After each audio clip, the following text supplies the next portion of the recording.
Welcome to Mee TV news. నేను మీ మౌనిక. కల్వకుర్తి పట్టణంలో అంగరంగ వైభవంగా 91వ విశ్వశాంతి మహాయాగ మహోత్సవాలు చాలా ఘనంగా నిర్వహిస్తున్నారు. ఈ మహాయాగాన్ని దగ్గరుండి స్వామీజీ గారు మొత్తం ఇదంతా నడిపిస్తున్నారండి. కల్వకుర్తి మరియు పరిసర గ్రామ ప్రజలందరూ ఈ పూజలో పాల్గొని హోమంలో ప్రత్యేకంగా హోమాలు కుంకుమార్చనలు ప్రతిరోజు ఉదయం సాయంత్రం అయితే ఇక్కడ తప్పనిసరిగా నిర్వహిస్తున్నారు.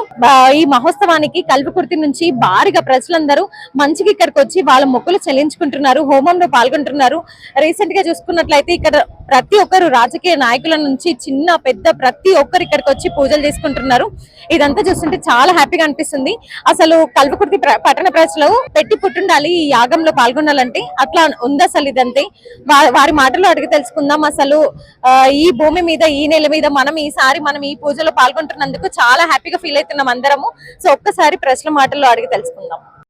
సార్, కల్వకుర్తి భూమి పైన ఈ పూజ జరగడం అసలు చాలా మంది బ్లెస్డ్ గా ఫీల్ అవుతున్నారు. సో మీ మాటలు చెప్పండి. నిజంగా ఈ మహాయజ్ఞం కల్వకుర్తి జరగడం మా కల్వకుర్తి ప్రాంత ప్రజలకు చేసుకున్న అదృష్టంగా మనం అందరం భావించాలి. ఎందుకంటే సరిగ్గా 2 నెలల క్రితం స్వామివారు ఒక్కరే వచ్చారు కల్వకుర్తికి. వచ్చి ఇంత పెద్ద యాగం చేస్తామంటే ఎవరు కూడా నమ్మశక్యంగా లేకుండే. కానీ ఈ రోజు తెలుస్తుంది స్వామివారి శక్తి, తర్వాత వారి యొక్క అభీక్ష మేరకు ఏ విధంగా ఉందని. ప్రకృతి కూడా మనం సహకరిస్తుంది. ఇది ఇక్కడ ఏర్పాటు చేసేటప్పుడు మొత్తం ఎండలుగా ఉండి ఎండాకాలం లాగా ఉన్న పరిస్థితి ఉంది.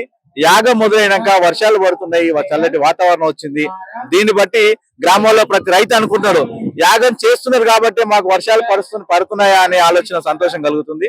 అదేవిధంగా కల్వకుర్తిలో ఇంతవరకు చరిత్రలో ఇంత పెద్ద యాగం జరగలేదు, ఈసారి జరిగింది.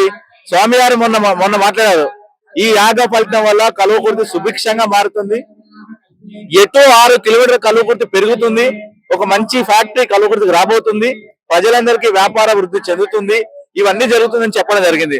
దానితో పాటు కల్వకుర్తి తొందరలోనే జిల్లా కేంద్రం కూడా అయ్యే అవకాశం ఉంది అని చెప్పడం జరిగింది. స్వామి ప్రత్యక్షంగా అందరి ముందు చెప్పడం జరిగింది.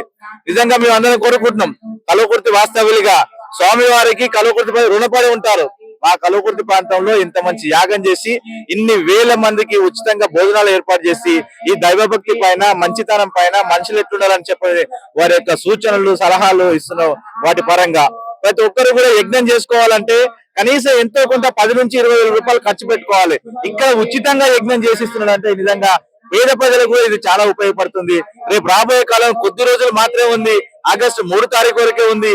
ఇంకెవరైనా కల్వకుర్తిలో ఉన్న ఎవరైనా పేదవాళ్ళు ఉన్నారో మీరందరూ స్వచ్ఛందంగా రండి. కేవలం మీరు తీసుకొచ్చే కొన్ని పూజా సామాగ్రి తీసుకొచ్చి ఇక్కడ మీరు యజ్ఞం ఉచితంగా చేసుకోవచ్చు. చాలా బాగా జరుగుతుందని ప్రజలందరూ కోరుతున్నాను. ఇప్పుడు చిన్న పిల్లల నుంచి పెద్దవారి వరకు స్కూల్ పిల్లలు వీళ్ళందరూ వచ్చి పాల్గొంటున్నారు. ఇదంతా చూస్తుంటే ఎట్లా అనిపిస్తుంది సార్? మన హిందూ మతం మళ్ళీ గుర్తు చేస్తున్నట్లు అనిపిస్తుంది. అవును, నిజంగా. ఎందుకంటే మనము ఈ ఉరుకు పరుగుల జీవితంలో, డబ్బు అన్వేషణలో అసలు మర్చిపోతున్నాం, సంప్రదాయం మర్చిపోతున్నాం, సంస్కృతి మర్చిపోతున్నాం, తర్వాత ఆరోగ్యం మర్చిపోతున్నాం, దైవభక్తి మర్చిపోతున్నాం. దైవం అనే ఒకరున్నారనే భయం ఉంటేనే ఈ సమాజం సన్మార్గంలో మంచిగా నడుస్తుంది. నన్ను ఎవరు ఏం చేయలేరని ఎప్పుడైతే మనిషి ఉంటాడో వారు రాక్షసుతో సమానంగా ప్రవర్తిస్తారు. కాబట్టి ఏదైనా తప్పు చేసే దేవుడు ఉన్నాడనే భయం కలగాలి. కాబట్టి అది హిందూ మతంలో ఉంది. ఒక్క హిందూ మతం మాత్రమే సర్వే జన సుఖినో భవంతు, మొత్తం జనాలందరూ కూడా కుల మతాలకు అతీతంగా సుఖ సంతోషాలతో ఉండాలని కోరుకునే ఒక హిందువులుగానే మనందరం గర్వపడాల్సిన అవసరం ఉన్నది. ఇంత చక్కటి యజ్ఞాన్ని, ఇంత చక్కటి యాగాలను మా విద్యార్థులకు అందరూ చూపిస్తే రాబోయే తరంలో హిందూ మతం యొక్క గొప్పతనం తెలుస్తుందని అందరినీ ఆహ్వానించడం జరిగింది. స్కూల్స్ గాని ప్రత్యేకంగా అందరూ కూడా విద్యార్థుల్ని, వాళ్ళ పిల్లల్ని తీసుకొచ్చి చూపిస్తే బాగుంటుందని మా యొక్క అభిప్రాయం ఉంది. మహిళలు మార్నింగ్ నుంచి ఈవినింగ్ వరకు పాల్గొంటున్నారు. అసలు భక్తి శ్రద్ధల మధ్య ఈ పూజలు అయితే నిర్వహిస్తున్నారు సార్. ఇదంతా చూస్తుంటే ఏమనిపిస్తుంది? నిజంగా ఇది మహిళలకి నిజంగా అతి మంచి అవకాశం. ఎందుకంటే వారు ప్రతిరోజు ఇంట్లో మహిళలందరూ కూడా కుటుంబం బాగుండాలి, హిందువులందరూ చేసుకున్న పుణ్యంగా మనందరూ భావించాల్సిన అవసరం ఉంది. Thank you very much me TV. సరే, మహాయాగం గానీ ఇక్కడ ఎలా జరుగుతుంది సార్? అసలు చాలా అద్భుతంగా జరుగుతుంది. ఇలాంటిది కల్వకుర్తిలో ఫస్ట్ టైం మంచిగా జరుగుతుంది. అంత వర్షాలు పడాలని మంచి శాంతి మంచిగా చేస్తారు. చాలా బాగా జరుగుతుంది. దాదాపు ఎంత మంది పాల్గొంటున్నారు సార్? రోజు ఒక 5,000 మంది 6,000 మంది వరకు పాల్గొంటారు. మంచిగా యజ్ఞాలు 10-12 మంది అయితే వస్తారు. ఈవినింగ్ టైం వరకు 15 భక్తి మొత్తం యజ్ఞాలు అంటే బాగా చేస్తారండి. మంచిగా ఎలా అనిపిస్తుంది సార్ ఇదంతా? మంచిగా బాగుంది. కల్వకుర్తి వాతావరణం మాత్రం మంచిగా ఉంది. అది థ్యాంక్ యూ సార్.